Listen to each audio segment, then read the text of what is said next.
Magandang umaga, Mr. Chano. Bakit ka tatakbo bilang SK chairman? Gusto kong yumaman. May allowance daw eh. Tsaka malaki daw yung pera. Lalo na pag may project. Para mapansin ako ng crush ko. Para mapansin ako ng mga kababaihan sa amin. Para sa'yo, ano ang mga katangian ng isang leader? Siyempre pag leader, siya yung sinusunod. Siya yung palaging nag-uutos. Yung pinagsisilbihan. Kapag leader ka, hindi mo kailangang makinig sa mga tao. Ikaw yung pakikinggan nila. Leader nga eh, di ba? Ano ang una mong magiging proyekto kapag ikaw ang nanalong SK chairman? Siyempre, sa una kong proyekto, NMAX, para madali ko silang mapuntahan. Para madali ko silang mabisita. Araw-araw ko silang dadalawin. And after a year, who knows, baka Fortuner naman. Marunong ka ba o may alam ka ba sa paggawa ng resolusyon? Ay oo, magaling ako dyan. Graphic artist ako eh. 720p ang HD at 1080p ang Full HD. Pero the best pa rin ang 4K resolution.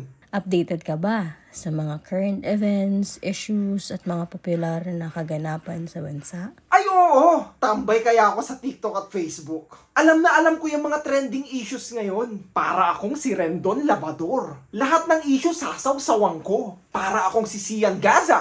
Lahat ng issue may mata at tenga ako. Ay, hindi po yun, sir. Ang ibig kong sabihin, yung mga balitang tungkol sa usaping gobyerno, politika, ekonomiya, at iba pa. Yung mga palabas sa news. Niloloko lang tayo ng media. Huwag kang basta-basta naniniwala sa news. Walang credibility yan. Mga vloggers ang panoorin mo. Mas kapani-paniwala. Si Tulfo, gusto ko yan. Hashtag, ipatulfo na yan. Nag-file na po ba kayo ng COC? COC?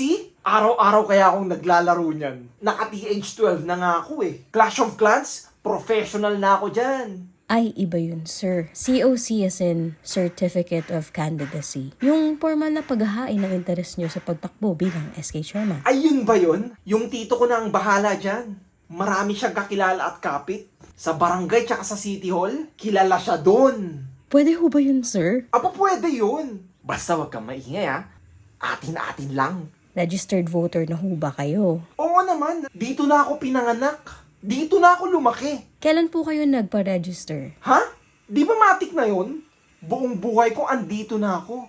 Hindi po, sir. Kahit na pinanganak at lumaki kayo sa Pilipinas, kailangan nyo pa rin mag-register sa COMELEC. Dugong Pilipino ako eh. May birth certificate nga ako oh. Kahit itanong mo pa sa mama ko. Pinagdududahan mo ba ako? Last question, sir. Speaking of birth certificate, ilang taon na po ba kayo? Ako? 30 years old na ako. Ay, naku, sir! Hanggang 24 years old lang po ang SK. Kaya nga ho, sangguni ang kabataan para po ito sa mga kabataan. Ay, kabataan ba ibig sabihin nun? Akala ko naman SK for senior kagawad.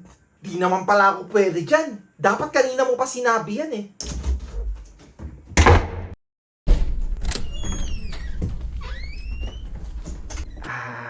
Kilala mo ba yung tatakbong kapitan? Malakas ba siya? Baka pwede ako dun.